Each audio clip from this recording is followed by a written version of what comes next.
Quran and Islam has been way ahead of the curve when it comes to mutual aid, solidarity economies, welfare, universal basic income, and redistribution of wealth.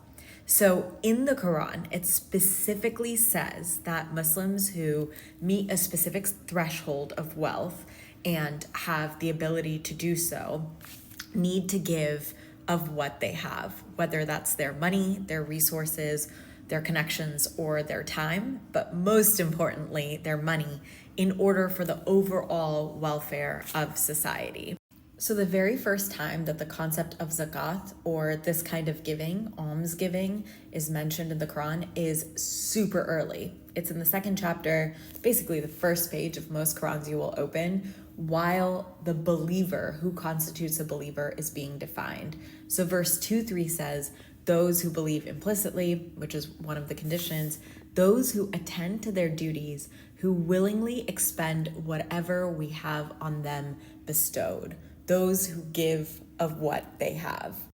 And then it shows up over and over again, specifically defining the categories of the people who this money should be given to. So it says charities, which is mistranslated. Zakat is more like mutual aid or almsgiving, like a tax for the state that is then redistributed to the people. Charities are only for the poor and needy and the workers who administer them, and those whose hearts have been reconciled, and those in bondage, and those in debt, and on the cause of God, and for the wayfarer as an ordinance of God. Here's another verse that supports this. This goes back to Surah Baqarah 283. We took the promise of the children of Israel, do not worship anything but God, and be good to parents, relatives, orphans, and the poor, and speak nicely to people, and pray regularly, and give alms, which is the same word as zakat.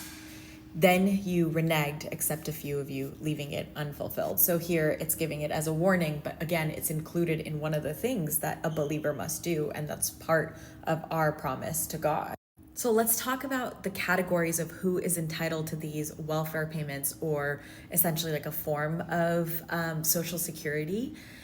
The first category is the poor, which according to one school of thought in Islam, the Maliki school, which governed North Africa, sub-Saharan Africa, Spain for a time, was anyone who isn't able to take care of their basic needs for a year.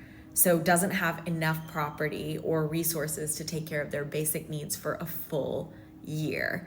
Currently in the United States, 37% of Americans can't even afford a $400 emergency payment. So just think about that, how the poor were defined as what we would constitute people of means today. So it almost turns into kind of like a universal basic income more than it is just a payment for redistribution of wealth, or seen as like mutual aid.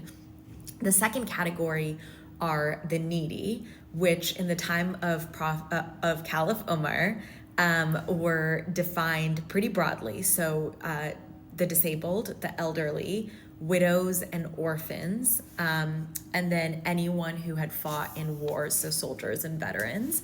And the needy also constituted young mothers and families, so these payments also went towards early childcare for families. The next category is those who are held captive. So we can think of hostages, right? For example, people who are being taken from ICE. So in order to help liberate those people and allow them to be able to get out of captivity, we can also think of jail bonds and ways to bail out folks who are being held in jail either for unjust or petty crimes, or who are being held for protesting in unjust government systems, or for any other reason. So in order to help people get out of captivity, that was one of the categories that was entitled to these payments. Then we have those in debt. So today in America, such a large percentage of us, including me, have inordinate student debt. I have hundreds of thousands of dollars in student debt. Those people, along with those with medical debt, any kind of victims of predatory lending, would all be subject to receiving these payments. The last category is the wayfarer, the stranded traveler, or the immigrant. So anyone who's coming into your country and needs support, anyone who is stuck in a place that is unfamiliar to them and needs support, or just people who are migrating or in exile or seeking asylum. Oh wait, I forgot one and a half categories. So obviously those who are administering these funds are entitled to these payments because they need to actually make a living. And then the other category is those whose hearts have been reconciled. So they can be seen as people who maybe went through a criminal justice rehabilitation system, or those who were previously not in the path of God, but have now aligned themselves with the path of God. I'm personally obsessed with this whole idea because it changes the conception of the obligation of those who have means from giving charity, which is like a power dynamic based relationship, right? Like you are someone who has, and you're being so kind and compassionate to give to someone who does not have. It changes it from that to something like mutual aid, which is that, first of all, it is the right of the poor. In the Quran, it says it's the right of the poor to receive this aid, and the right of the needy. And secondly, it is more of a solidarity economy where people are looking out for each other, because there's this inherent understanding that you may be someone of means today, but that could change overnight, right? Your house might burn down, and tomorrow you may not have a place to live. But if you have a system where it's not power dynamic based and it's not merit based, and there's an understanding that there are certain factors like nature that are completely outside of our control, or the cycles of life and civilization, then we are constantly always looking out for each other through these systems of welfare and mutual aid.